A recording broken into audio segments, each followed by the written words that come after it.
जरा सोचो, तुम एक ऐसी सुरंग में फंस जाओ जहां से बाहर निकला ही ना जा सके, फिर चाहे तुम कितनी भी कोशिश क्यों ना कर लो। कुछ ऐसा ही होता है इन लोगों के साथ। कहानी की शुरुआत होती है चाइना के एक पहाड़ी इलाके में, जहां एक लड़की लिफ्ट लेकर एक आदमी की कार में जा रही थी। अचानक उसे सीट के नीचे किसी लाश का हाथ दिखाई दिया। ये शरीफ सा दिखने वाला आदमी असल में एक सीरियल किलर है। उसी वक्त उसने कार रोक दी और तेज धार हथियार से लड़की का खून कर दिया। कुछ दिन बाद एक बस कुछ लोगों के साथ उसी रास्ते से जा रही थी। जब रेडियो अनाउंसमेंट हुई कि उस रास्ते पर एक्सीडेंट होने की वजह से आगे जाने की इजाजत नहीं है, फिर ड्राइवर टोनी ने कच्चे रास्ते की ओर बस मोड़ दी। अब बस के सामने एक सुरंग आ गई जहां से टोनी पहले कभी नहीं गुजरा था। वो आगे बढ़ने लगा और अचानक सुरंग में एक आदमी उसकी बस के सामने आ गया। इस सुनसान सुरंग में वो अकेला क्या कर रहा था, ये सोचकर सब डर गए। लेकिन वो आदमी एक पैसेंजर बनकर बस में चढ़ गया। ली ने अपने अखबार में देखा कि ये आदमी तो एक वांटेड क्रिमिनल है, लेकिन वो बिना बात खतरा मोल नहीं लेना चाहता था, इसलिए कुछ बोला नहीं। अब चलते चलते पूरे 20 मिनट हो चुके थे,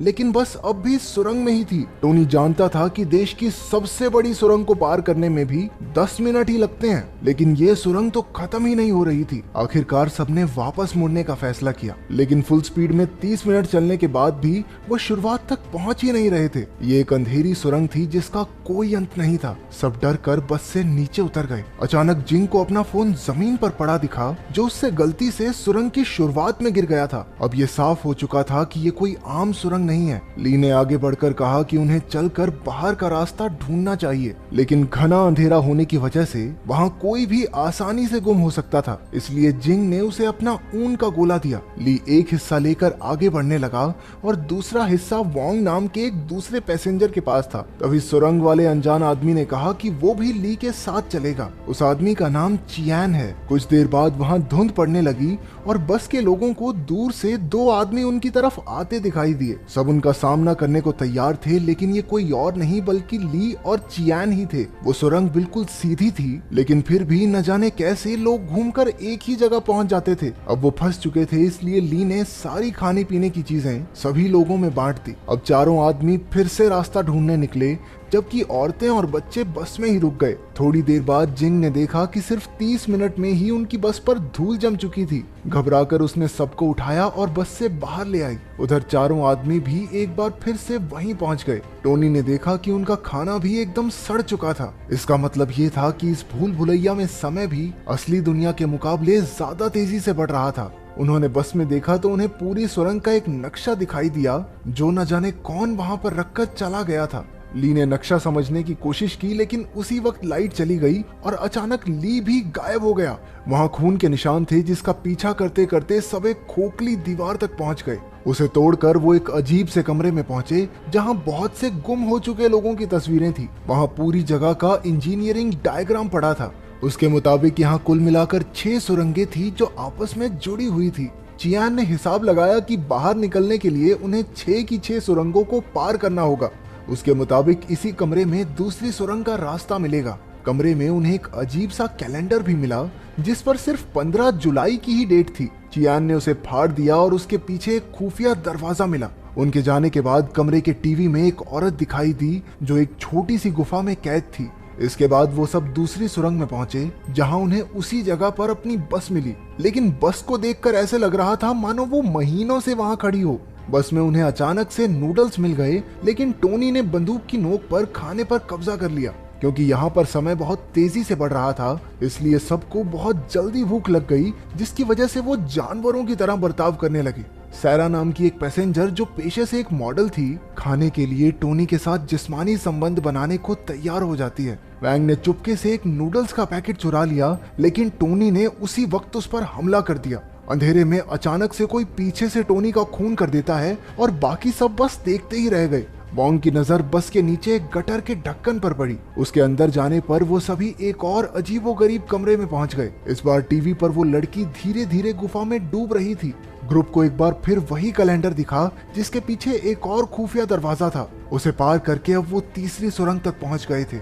ये सुरंग पहले से बहुत अंधेरी और सुनसान थी। यहाँ भी बस मौजूद थी, लेकिन उसमें सांप भर चुके थे, मानो बस वहाँ सालों से खड़ी हो। अचानक वैंग ने बंदूक निकाल ली और कहने लगा कि जब जब कोई मरा है, उन्हें खुफिया रास्ता मिला है। इसलिए यहाँ से सही सलामत बाहर निकलने के लिए अगर उसे उन सबकी जान भी लेनी पड़े तो वो ले लेगा। उसने जिंग के हाथ से चियान के कंधे पर गोली चलवा दी। उसने उनके साथ आए दोनों बच्चों को कमरे में ले जाकर पीटना शुरू कर दिया और फैंग को गोलियों से भून दिया। उसने सैरा को भी गला दबाकर मारने की कोशिश की, लेकिन उससे पहले ही किसी ने पीछे से आकर उसका काम तमाम कर दिया। उसकी मौत के बाद अब उन लोगों को एक और खुफिया रास्ता मिला जो चौथी सुरंग में खुलता था। तभी जिंग नाम की वो औरत जो प्रेग्नेंट थी, उसकी डिलीवरी का समय आ गया और सैरा और चियान मिलकर बस की तलाशी लेने लगे। ये सुरंग लोगों का मानसिक संतुलन बिगाड़ देती है, इसलिए सैरा को अजीबोगरीब लोग दिखाई देने लगे।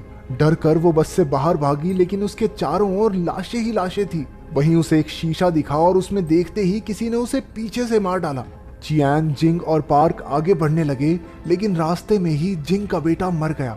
अचानक जिंग ने अपना मानसिक संतुलन खो दिया और एक चाकू से चियान को भी मार डाला। चियान की आंख खुली तो वो एक सीक्रेट हॉस्पिटल में था। असली कहानी एक आर्मी ऑफिसर ने समझाई। असल में कहानी की शुरुआत में जेम्स नाम का जो सीरियल किलर हमने देखा था, उसे पुलिस ने पकड़ लिया था, लेकिन एक्सीडेंट होने की वजह से वो कोमा में था। जेम्स ने कई औरतों को किडनैप करके मार डाला था, लेकिन सायरा नाम की एक लड़की अभी भी जिंदा थी। लेकिन जेम्स के अलावा कोई नहीं जानता था कि वो कहाँ है। उसके कोमा में होने की वजह से उन्होंने एक साइकोथेरेपिस्ट को जेम्स के दिमाग में भेजकर लड़की का पता लगाने का फैसला किया। ये साइकोथेरेपिस्ट चियान ही था और असल में वो लड़की सायरा चियान की ही पत्नी है। यानी कि अब तक जो कुछ भी हुआ वो सिर्फ जेम्स के दिमाग में चल रहा था, जो हमने चियान की नजरों से देखा। उसे अब तक यही पता चल पाया था कि उसकी पत्नी किसी नदी के आसपास कैद है, लेकिन तेज बारिश की वजह से अगले 36 घंटों में नदी के आसपास की सारी गुफाएं पूरी तरह पानी से भर जाएंगी। चियान ने आर्मी ऑफिसर को उस बार बार दिखने वाली तारीख 15 जुलाई के बारे में बताया। ऑफिसर ने कहा कि इसी दिन जेम्स के माँ बाप की मौत हो गई थी। उसकी माँ का एक ड्राइवर के साथ चक्कर था, जिसका पता उसके बाप को चल गया था। उसकी माँ ने अपने पति को मारकर अपनी भी जान दे दी थी। असल में जेम्स खुद एक टनल इंजीनियर है, इसलिए जब वो कोमा में गया तो उसने अपने दिमाग में एक खतरनाक सुरंग बनानी शुरू कर दी, जो उसके दिमाग की तरह ही एक भूल भुलैया थी। चियान का मकसद था सुरंग में जाकर जेम्स को बाहर निकालना, ताकि वो कोमा से बाहर आ जाए। लेकिन उस हत्यारे का दिमाग इतना पेचीदा होगा, ये उसने कभी नहीं सोचा था। उसके दिमाग में मौजूद बस में बैठे सभी पैसेंजर्स दरअसल उसकी जिंदगी के अलग अलग पहलू हैं। सबसे अच्छा था ली, जो उसके अंदर मौजूद अच्छाई की एक झलक था। दूसरा टोनी था, जो जेम्स के गुस्से को दिखाता था। वैंग जेम्स के दिमाग में उसके पिता की पर्सनैलिटी थी, क्योंकि जिस तरह वो बाकी सबको मार रहा था, असल जिंदगी में भी वो उसकी माँ को मारा करता था। और सैरा एकदम उसकी माँ के जैसी थी। उसकी माँ भी एक मॉडल थी और असल जिंदगी की तरह उसके दिमाग में भी उसका एक ड्राइवर के साथ अफेयर शुरू हो जाता है। वो प्रेग्नेंट औरत जिंग उसके एक सपने की तरह थी, क्योंकि वो हमेशा से चाहता था कि उसकी माँ बिल्कुल वैसी हो। लेकिन वो भी उसके दिमाग में जेम्स की बुराई को बदल नहीं पाई और मारी गई। आखिर में बचे वो जुड़वा बच्चे जेम्स के बचपन को दर्शाते थे। लेकिन वहाँ कोई और भी मौजूद था जो बस में नहीं था, वो जिसने छुपकर ली, टॉमी और वैंग का कत्ल कर दिया था। अगले दिन चियान एक बार फिर से जेम्स के दिमाग में दाखिल हुआ। इस बार उसने सीधा जेम्स से अपनी पत्नी के बारे में पूछा, लेकिन वो इतनी आसानी से कहाँ बताने वाला था। वो कहने लगा कि उसे अपनी माँ से नफरत है, क्योंकि उसने उसके बाप को मार डाला था। इसीलिए वो औरतों को किडनैप करके मार डालता था, क्योंकि उन पर भरोसा नहीं किया जा सकता। इसके बाद वो चियान को अपने दिमाग के अलग अलग हिस्सों में ले गया, जहाँ उसकी जिंदगी के कई किस्से चल रहे थे। चियान ने जेम्स के नादान बचपने से भरे हिस्से पार्क से बात करनी चाहिए, लेकिन उसकी बहन फैंग ने उसे सायरा का पता बताने से रोक दिया। इसके बाद चियान एक सिनेमा हॉल में पहुंचा, जहां आखिरकार उसे सुरंग में हुए कत्ल करने वाला आदमी मिला। ये कोई और नहीं बल्कि चियान खुद ही था। इसका मतलब था कि जेम्स का दिमाग इतना शैतान था कि जो भी उसमें झांकता वो खुद भी एक कातिल की तरह सोचने लगता। शैतान चियान ने बताया कि वो सायरा को बचाना नहीं चाहता, इसीलिए उसने एक एक करके सुरंग में सबका खून कर दिया और नए जन्मे बच्चे को भी मार डाला।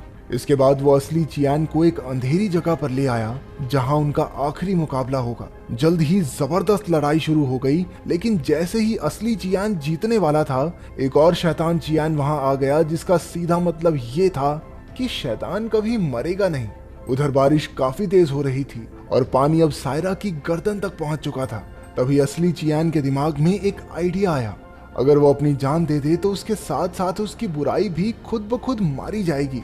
उसका प्लान काम कर गया और जेम्स के दिमाग से बुराई का नामो निशान मिट गया। इसके साथ ही हॉस्पिटल में जेम्स कोमा से बाहर आ गया और उसने तुरंत पुलिस को सायरा का पता बता दिया। आखिरकार सायरा को तो एन मौके पर बचा लिया गया, लेकिन चियान कभी नहीं उठा। वो अब उसी सुरंग में हमेशा के लिए कैद हो चुका है। ये थोड़ी पेचीदा कहानी है, तो तुम्हें इसके ट्विस्ट में क्या समझ में आया कमेंट्स में जरूर बताना। देखते हैं कहानी लोगों को समझ में आई भी है या नहीं।